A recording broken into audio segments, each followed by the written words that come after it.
প্রিয় দর্শক আসসালামু আলাইকুম। আমি এই মুহূর্তে রয়েছি মিরপুর ৬ নম্বর কমিটি সেন্টার সামনে। প্রিয় দর্শক, এখানে আপনারা দেখতে পাচ্ছেন সেনাবাহিনী পুলিশের গাড়ি চলে আসলো। কি কারণে চলে আসলো এবার আমরা একটু বিস্তারিত জানার চেষ্টা করব। সাবেক শেখ হাসিনা যখন ক্ষমতায় আসিলেন তখন মিরপুর ৬ নম্বরে ছাত্রলীগ নেত্রী সাদাবাজ দুর্নীতিবাদ অসহায় মানুষের কাছ থেকে টাকা আদায় করে নিয়েত।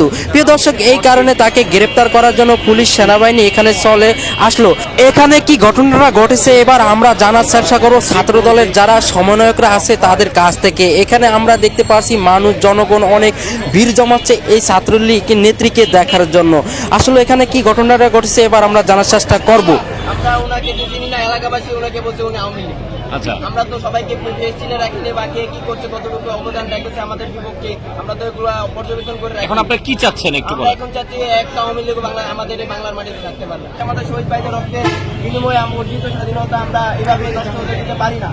আমরা যতদিন বেঁচে আছি, আমরা আমাদের যতদিন এই বৈষম্যবিরোধী ছাত্র আন্দোলন থাকবে ততদিন আওয়ামী লীগ কর্তৃক বা ফ্যাসিস্ট সরকার বাদী কোনো সরকারই এই দেশে ঠাঁই পাবে না। আচ্ছা, আপনারা কতটুকু শিওর যে এইখানে মানে আওয়ামী লীগের মানে নেত্রী হলেই তো হবে না, শীর্ষস্থানীয় কোনো নেত্রী? শীর্ষস্থানীয় নেত্রীরা ওনারা আমরা এখনো ভিতরে যেতে পারি নাই, তারপর আমরা সঠিকভাবে এটা বলতে পারতেছি না। বাট এলাকাবাসী যারা এখানকার এলাকাবাসী যতটুকু আছে ওনারা এলাকাবাসীরা বলতেছে এখানে অথেন্টিক নিউজ ওনারা ভিতরে উপস্থিত আছে। মানে আপনারা কাউকে দেখেছেন নিজের চোখে? হ্যাঁ, আমরা নিজের চোখে কিছু আমরা দুজন নারী মহিলা আওয়ামী লীগকে পেয়েছিলাম, বাট ওনারা আবার ভিতরে চলে গেছে, আমরা ওনাকে বেরোতে দেইনি। এখন আপনারা এলাকাবাসী যারা আছেন আপনারা কি চাচ্ছেন?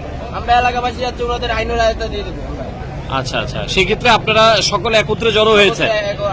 আচ্ছা, আপনাদের পরিচয়টা যদি একটু দিতেন। আমরা বৈষম্য বিরোধী ছাত্র আন্দোলন মিরপুর জোনের পক্ষ থেকে। ঠিক আছে।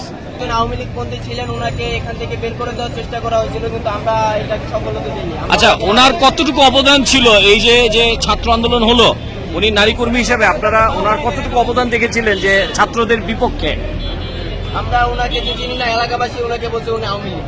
আচ্ছা, আমরা তো সবাইকে চিনে রাখিনি, বা কে কি করছে, কতটুকু অবদান রেখেছে আমাদের বিপক্ষে, আমরা তো এগুলো পর্যবেক্ষণ করে রাখি। এখন আপনারা কি চাচ্ছেন একটু আমরা বলেন। এখন চাচ্ছি একটা আওয়ামী লীগ আমাদের এই বাংলার মাটিতে থাকতে পারবে। আচ্ছা, এখন ওনাকে ধরেন মানে আপনারা পদক্ষেপটা কি নিবেন এখন লাস্ট? ওনাকে ধরে আইনের আয়ত্তে ধরবো, আইনের ওনার বিরুদ্ধে স্টেপ নিব। ঠিক আছে। এখানে আটক করেছিলাম, বাট ওনারা সঠিকভাবে বলতেই পারতেছেন এখানে কিসের এনজিও। আচ্ছা আচ্ছা আচ্ছা, ওনারা এনজিওর মাধ্যমে আসছে, কিন্তু কি এনজিও কাজ করে ওনারা নিজেরাই বলতে পারেন। দর্শক, আমরা দেখতে পাচ্ছি ইতিমধ্যে নাম্বার ধারণ করে এসে পড়ে তারা এভাবে মানে এভাবে দর্শক